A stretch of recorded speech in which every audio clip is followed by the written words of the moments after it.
ഞാൻ ചോദിക്കട്ടെ, അഹങ്കാരമുണ്ടെങ്കിൽ, അഹങ്കാരമില്ലാത്തവരുണ്ട് കൈവയ്ക്ക്, അഹങ്കാരമില്ലാത്തവർ അഹങ്കാരമില്ലാത്തവർ എല്ലാ പാപ്പന്മാരും പൊക്കി. അത് തന്നെ വലിയൊരു അഹങ്കാരം. അല്ലാഹു ഈമാൻ നൽകട്ടെ. എന്തേ ഉസ്താദ് എനിക്ക് അഹങ്കാരമില്ല എന്നുള്ളിൻ്റെ ഉള്ളറയിൽ എനിക്ക് ഇവർ വന്നാൽ ഇടാതെ അഹങ്കാരമാണ്. അല്ലാഹു ഈമാൻ നൽകട്ടെ. ഞാൻ ചോദിക്കട്ടെ പ്രിയപ്പെട്ടവരെ, അഹങ്കാരം എന്ന് പറഞ്ഞാൽ എന്താ?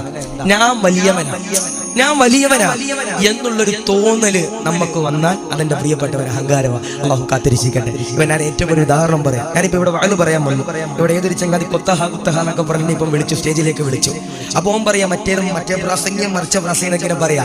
ആ സമയത്ത് എൻ്റെ ഉള്ളിൻ്റെ ഉള്ളറയിൽ ഒരു കിബിർ വന്നു പോയാൽ ഞാൻ അഹങ്കാരമുള്ളവനാ, പടച്ചവന്റെ മുമ്പിൽ ഞാൻ തല വിളിച്ച് നിൽക്കേണ്ടി വരും. അല്ലാഹു ഈമാൻ നൽകട്ടെ. അപ്പൊ പള്ളിയിലെ പ്രസിഡന്റ് ഇപ്പൊ ഇവിടെ ഉണ്ടോ? പള്ളിയിലെ പ്രസിഡന്റ് സെക്രട്ടറി ഞാൻ ചോദിച്ചെന്നു വിളിക്കണ്ട, പിരിവിന്റെ സമയത്ത് ഇൻഷാ അല്ലാഹ്. ഇപ്പൊ പള്ളിയിലെ പ്രസിഡന്റ്, ഞാൻ അദ്ദേഹത്തെ ഇതാക്കില്ല, പ്രസിഡന്റാണ്. എനിക്ക് ആ പദവി എന്തോ വലുതാണെന്നുള്ളൊരു ചിന്ത ഹൃദയത്തിന്റെ ഉള്ളിലേക്ക് വന്നാൽ അദ്ദേഹം എന്താണ്? അഹങ്കാരമുള്ളവനാ. നാളെ പടച്ചവന്റെ പരലോകത്ത് തലകുലിച്ച് നടക്കേണ്ടി വരും. അല്ലാഹു കാത്തിരക്ഷിക്കട്ടെ. അല്ലാഹു ഈമാൻ നൽകട്ടെ. ഞാൻ ചോദിക്കട്ടെ, നമ്മുടെ നാട്ടിൽ ഞാൻ നിങ്ങളെ കുറ്റപ്പെടുത്തില്ല, ഉള്ളിൻ്റെ ഉള്ളറയിൽ അല്ലെ പള്ളി പരിപാലിക്കണവരാ, അവർക്ക് വലിയ പ്രതിഫലമാണ് നല്ല രീതിയിൽ പരിപാലിച്ചാൽ.